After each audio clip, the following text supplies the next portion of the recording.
바로 어제 전해드렸던 보링 컴퍼니의 라스베이거스 터널 FSD 사용 소식에 이어 일론 머스크가 바로 오늘 추가 내용을 발표했습니다. 터널에서 완전 무인 자율주행이 사용될 것이라고 공식화한 것입니다. 사실 최근 테슬라에서는 이번 발표 외에도 무인 자율주행의 시작을 알리는 듯한 징조들이 다양한 형태로 포착되고 있는데요. 그래서 오늘은 관련 내용들을 한번 정리해 보겠습니다. 그리고 더 나아가 거대한 무인 자율주행 산업이라는 그림에 비하면 비중은 작겠지만 지금 당장 시장이 가장 집중하고 있는 테슬라의 전기차 판매와 관련된 내용까지 함께 살펴보겠습니다.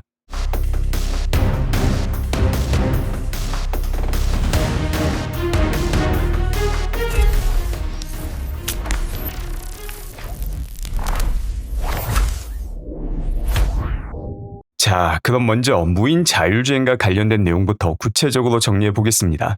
이러한 움직임의 시작은 지난 9월 4일 일론 머스크가 직접 언급한 발언에서 찾아볼 수 있습니다. 바로 올해 말이면 더 이상 안전 드라이버가 없는 로보택시 운영이 시작될 수 있다는 내용의 X 게시글이었죠. 그리고 이런 발언이 단순히 말로만 그치는 것이 아니라는 증거는 테슬라의 채용 공고를 통해서도 확인할 수 있었습니다. 로보택시에 안전 드라이버가 없을 때를 대비한 채용을 진행했을 뿐만 아니라 현재는 텍사스의 세 개 도시 휴스턴, 댈러스, 오스틴과 캘리포니아의 샌프란시스코에서 로보택시 운영 매니저를 직접 채용하고 있습니다. 이는 곧 바로 이 4개의 도시가 무인 로보택시 서비스의 첫 번째 무대가 될 가능성이 아주 높다는 것을 시사합니다. 그리고 여기에 이번에 일론 머스크가 밝힌 내용이 더해지면서 흥미로운 관측이 나오고 있습니다. 일론이 X에 올린 내용은 다음과 같습니다. 라스베이거스 지하의 보링 컴퍼니 터널에서 운행되는 테슬라 차량은 한두 달 안에 운전자 없이 운행될 것입니다. 이 발표에 따르면 보링 컴퍼니 터널에서는 올해 말에 무인 FSD가 시작되는 셈입니다. 이 때문에 일각에서는 과거 9월 4일에 밝혔던 무인 로보택시 계획을 이걸로 퉁 치는 것 아니냐는 의견이 나오고 있습니다. 아무래도 보링 컴퍼니의 터널은 일반 도로보다 돌발 상황이 발생할 확률이 현저히 적은 아주 통제된 공간이니까요. 그래서 무인 FSD나 로보택시를 운영하더라도 문제가 생길 위험이 훨씬 적기 때문에 우리가 기대했던 일반 도로가 아닌 더 쉬운 환경에서 시작하는 것에 대한 약간의 아쉬움이 섞인 반응이 나오는 것입니다. 하지만 그동안의 무인 로보택시 관련 채용 공고와 일론 머스크가 밝혀온 내용들을 전체적으로 본다면 저는 개인적으로 이번 보링 컴퍼니 터널의 무인 FSD는 기존 로보택시 계획의 플러스 알파로 진행될 가능성이 더 크다고 봅니다. 그리고 이와 관련된 가장 정확한 사실을 파악할 수 있는 방법이 바로 곧 있을 이번 3분기 어닝콜을 확인하는 것입니다. 마침 이번 어닝콜의 질문 목록에는 안전 드라이버 제거 시점에 대한 질문이 포함되어 있고 과거 일론 머스크도 공개적으로 관련 내용을 여러 번 언급했기에 이번에는 아주 구체적인 타임라인이 제시될 가능성이 높은 상황입니다. 만약 기존에 밝혔던 올해 말이라는 타임라인이 그대로 지켜지게 된다면 단기적인 주가의 반응은 어떨지 알 수 없지만 테슬라의 장기 가치에는 명확히 아주 큰 도약을 가져오는 이벤트가 될 것입니다. 사실 이번 어닝은 주당 순이익 역시 시장 예상치를 뛰어넘을 가능성이 높지만 그보다 훨씬 더 큰 의미를 가지는 것이 바로 이 무인 로보택시 및 무인 FSD와 관련된 진전 상황이 될 것입니다. 그리고 여기에 더해 우리가 주목해야 할 또 하나의 거대한 이벤트가 다가옵니다. 바로 11월 6일에 진행될 대망의 테슬라 주주총회입니다. 얼마 전 진행되었던 델라웨어 법원의 항소 결과는 몇 달 뒤에 발표되는데 이와는 별개로 만약 이번 주주총회에서 일론 머스크의 보상안이 다시 한번 통과된다면 일론은 테슬라의 물리세계 AI의 모든 것을 쏟을 수 있는 완벽한 상황을 맞이하게 됩니다. 일론 머스크는 그동안 자신의 테슬라 지분율과 관련된 이야기를 여러 번 해왔습니다. 보통 CEO가 자기 회사 주식을 사들이는 것은 미래를 밝게 전망한다는 긍정적인 신호로 여겨지지만 일론이 지분율 확보에 힘쓰는 데에는 이런 경제적인 이유보다 훨씬 더 큰 의미가 담겨 있습니다. 바로 테슬라가 만드는 현실 세계 AI가 사회에 끼칠 영향이 너무나도 막대하기에 만약 외부 세력의 공격으로 CEO 자리를 뺏기고 이 기술이 악용될 가능성이 있다면 자신은 이 기술 개발에 온전히 집중할 수 없다는 것이었죠. 즉, 이번 주주총회를 통해 일론이 테슬라의 충분한 지분율을 확보한다면 일론은 비로소 모든 외부의 위협으로부터 자유롭게 물리세계 AI, 다시 말해 자동차와 휴머노이드를 사람처럼 움직이게 만드는 AI 소프트웨어 개발에만 전념할 수 있는 환경을 갖추게 되는 것입니다. 여기에 더불어 우리가 기억해야 할 중요한 포인트가 있습니다. 과거 일론 머스크의 보상안이 통과되었을 때 세상 모두가 불가능할 것이라 여겼던 운영 지표와 시가총액 상승을 현실로 만들어냈다는 사실입니다. 그의 진심 어린 동기는 차치하더라도 바로 이 과거의 압도적인 업적 때문에 이번 보상안 통과 역시 시장에서는 강력하고 긍정적인 이벤트로 해석될 가능성이 매우 높습니다. 제가 선택한 이번 주주총회 투표 내용과 관련된 더 자세한 내용은 고정 댓글을 통해 확인해 주시기 바랍니다. 물론 이번 주총 결과에 따라 테슬라의 현실 세계 AI 완성 속도는 더욱 빨라질 수 있겠지만 사실 지금 현재의 자율주행 발전 속도만으로도 다른 기업과의 차원이 다른 가히 비정상적이라 부를 만한 상황입니다. 바로 어제 함께 살펴봤던 FSD 버전 14.1.2에 대한 피드백이 그 대표적인 예시입니다.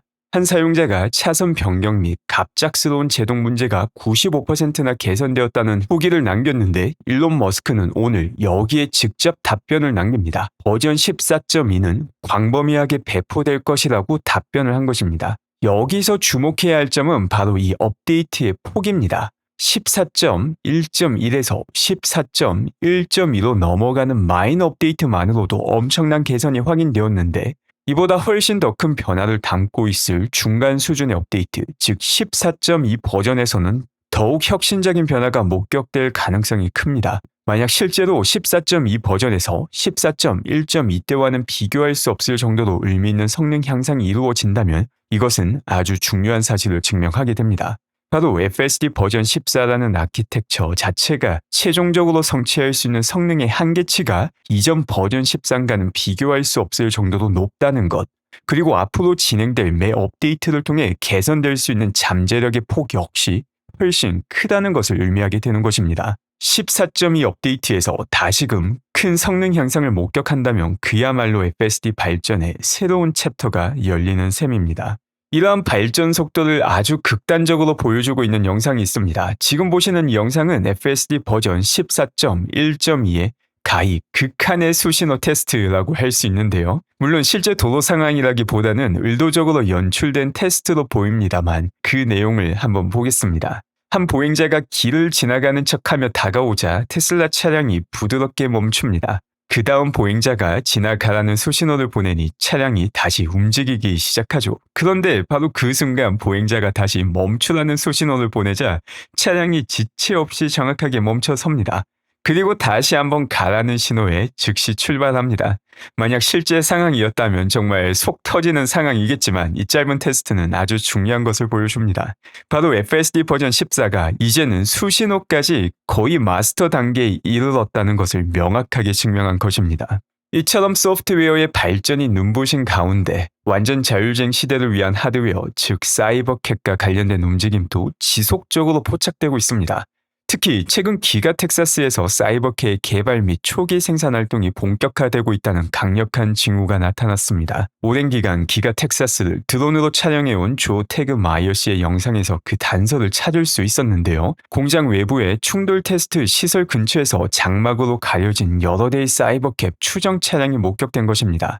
물론 차량들은 덮개로 가려져 있지만 사이버캡 특유의 날렵한 라인과 컴팩트한 크기는 한눈에 알아보일 수 있는 상황입니다. 조태그 마이어 씨는 이 차량들이 오래된 프로토타입을 폐기하는 중이거나 혹은 새로운 유닛이 충돌 테스트를 기다리는 상황일 수 있다고 추측했습니다. 어떤 상황이든 이 신규 사이버캣과 관련해서 중요한 것은 단 하나입니다. 바로 기가 텍사스에서 사이버캣 관련 활동이 눈에 띄게 증가하고 있다는 사실입니다. 어떤 경우든 이는 생산이 점점 더 가까워지고 있음을 보여주는 또 하나의 데이터 포인트라며 자율주행 2인승 차량을 직접 보게 되어 매우 흥미롭다는 소감을 남겼습니다. 사실 이번 발견 이전에도 프리먼트 공장과 기가 텍사스 남쪽 도로에서 사이버캡 테스트 유닛이 주행하는 모습이 목격되는 등 그 존재감은 꾸준히 드러나고 있습니다.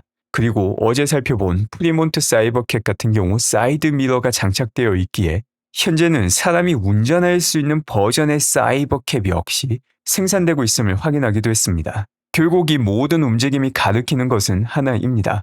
사이버캡은 테슬라의 라인업 중 가장 높은 생산량을 목표로 설계된 차량으로 일론 머스크는 연간 약 200만 대 생산을 예상하고 있습니다. 그리고 이 엄청난 목표를 달성하기 위해 테슬라는 언박스드 공정을 통해 거의 가전제품 생산 라인에 가까운 혁신적인 방식으로 사이버캡을 만들어낼 계획입니다. 자, 지금까지는 테슬라가 만드는 거대한 미래, 즉 완전 자율주행에 대한 이야기를 나눠봤습니다. 하지만 전체적인 큰 그림에서 보면 자율주행보다 중요도가 낮을 수는 있어도 지금 당장 테슬라의 가치를 증명하는 가장 중요한 지표는 역시 전기차 판매량입니다. 그래서 지금부터는 이와 관련된 내용을 살펴보려고 합니다. 특히 이번 4분기 테슬라 인도량에 가장 결정적인 영향을 미칠 중국 시장의 최신 상황을 한번 정리해 보겠습니다. 최근 테슬라 차이나는 모델 Y 생산에 새로운 일체형 다이캐스팅 기술을 도입했다고 발표했습니다. 이는 단순히 생산 방식의 변화만을 의미하지 않습니다. 테슬라는 높은 비율의 고장력 스테인리스 강을 사용했다고 강조하며 테슬라는 항상 안전을 중요하게 생각한다는 메시지를 함께 전달했습니다. 이는 곧 생산 효율성을 높이는 동시에 차량의 안전성까지 한 단계 끌어올렸다는 자신감의 표현이겠죠. 이처럼 4분기 가장 중요한 시장인 중국에서 핵심 모델인 모델 Y 롱힐 베이스의 경쟁력을 다시 한번 강화하는 움직임이 포착되고 있습니다. 그리고 이러한 생산 혁신의 긍정적인 효과는 이미 실제 판매량 데이터로 증명되고 있습니다. 바로 모델 Y 롱힐 베이스 모델의 판매량에서 말이죠. 지난 9월 중국에서 모델 Y 롱힐 베이스 판매량이 8,221대로 폭발적으로 증가하며 전체 중국 판매량을 견인하는 데 아주 큰 기여를 하기 시작했습니다. 제가 지난 9월 22일 영상에서 아직 모델 Y 롱힐 베이스 판매량이 본격적으로 올라오지 않은 상황임에도 이와 관련된 내용을 먼저 다룬 적이 있습니다. 당시 롱힐 베이스 모델의 판매량 자체는 미미했지만 다가오는 10월 1일 국경절 연후에 테슬라가 모델 Y 증산을 위해 초과 근무에 들어간다는 소식을 근거로 롱힐 베이스 판매는 수요의 문제가 아닌 명백한 생산량의 문제이며 4분기에는 판매량이 크게 점프할 것이라고 분석했었습니다. 그리고 바로 그 다음 주 9월 마지막 주에 제 분석대로 롱힐 베이스의 판매량이 수직으로 상승하는 것이 확인되었습니다. 이러한 롱힐 베이스 모델의 인기에 힘입어 테슬라의 10월 첫째, 둘째 주 중국 판매량은 지난 4년 중 가장 높은 수치를 기록하며 순항하고 있습니다. 여기에 우리는 세 가지 강력한 상승 요인을 함께 봐야 합니다. 첫째로 방금 말씀드린 모델 Y 롱힐 베이스의 폭발적인 인기, 둘째로 전통적으로 4분기에 자동차 판매량이 가장 높은 계절적 성수기 효과, 그리고 셋째로 내년부터 축소되는 중국의 각종 전기차 구매 보조금으로 인한 선수요 발생입니다. 이 세 가지 영향력이 합쳐지면서 다가오는 4분기 중국 시장은 그야말로 역대급 판매량을 기록할 가능성이 높습니다. 이는 미국에서 4분기 보조금 삭제로 인한 영향을 상당 부분 상쇄하거나 나아가서는 그 이상을 기록하며 작년 4분기 판매량을 뛰어넘을 가능성까지도 충분히 열려 있다는 것을 의미합니다. 자, 이제 잠시 전기차 판매 이야기에서 눈을 돌려 최근 일론 머스크가 쏟아낸 디지털 AI와 관련된 흥미로운 소식들도 살펴보겠습니다. 가장 먼저 그록의 극초기 버전이라 할 수 있는 그로키피디아 0.1 버전이 바로 다가오는 월요일에 출시된다는 소식입니다. 그로키피디아는 단순히 미디어 보도 내용을 그대로 복사해 붙여넣음으로써 그 안에 담긴 편향까지 사실인 것처럼 기록하는 기존 위키피디아의 한계를 넘어서는 것을 목표로 합니다. 그 핵심 무기는 바로 그록의 추론 능력입니다. 이 추론 능력을 활용해 검증 가능한 사실관계를 교차 확인하고 이를 바탕으로 인류 전체를 위한 새로운 지식 대백과 사전을 구축하겠다는 것이죠. 여기서 그로키피디아의 역할은 두 가지입니다. 첫째, 편향된 내용을 논리적으로 바로잡는 것. 둘째, 이야기의 흐름을 이해하는 데 있어 빠져서는 안 될 중요한 맥락이나 누락된 사실을 추가로 채워넣는 것입니다.